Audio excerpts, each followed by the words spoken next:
હવે એક યુકેનો ઇન્ફ્લુઅન્સર છે, એમનો વિડીયો વાયરલ થયેલો છે કે જે સ્કેમ કરે છે એવો કોઈક ભાઈએ વિડીયો બનાવ્યો કે આ ભાઈથી દૂર રહેવું, બરાબર. એટલે મુદ્દાની વાત આપણે એ કરીએ, એ ભાઈ સ્કેમર છે કે નથી, આપણે એમાં ડિટેલમાં ચેક નથી કર્યું, નથી આપણે એની ડિટેલ જાણી, નથી આપણે એ ભાઈ જોડે વાત કરી.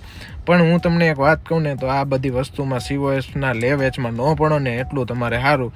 કેમ કે હવે જે ભાઈ કદાચ એ સ્કેમર નહીં હોય ને, કદાચ હોય, વી ડોન્ટ નો, પણ હવે એ વસ્તુ શું આવીને અટકે છે કે એ ભાઈ તમને કદાચ રેકમેન્ડ કર્યું, બરાબર, કે અહીંયા આ રીતનું છે, બરાબર, કે તમારે પછી હું તો કહું તમારી જ ભૂલ. કેમ કે હવે એ લોકો 1000-2000 પાઉન્ડ એમ કહે છે કે એમને 1000-2000 પાઉન્ડ મળતા હોય, પછી આગળ એ લોકો ઓલા લોકો શું કરે એની ન ખબર હોય કે તમારા વિઝા કેટલા લગી ટકશે.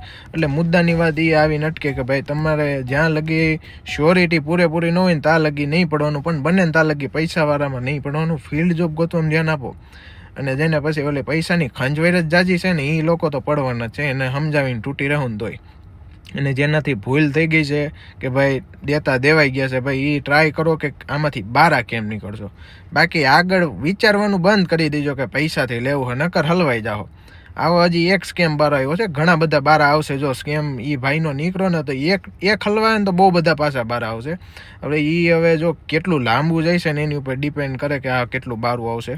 પણ હું એવું ઈચ્છું કે એ ભાઈ કદાચ એવું નહીં કરતા હોય, પણ આમાં નક્કી ન હોય કે કોણ કેવા હોય, બરાબર. એટલે ધ્યાન રાખો તમારું કે પૈસાની વાત આવે ને ત્યાં અટકી જાઓ.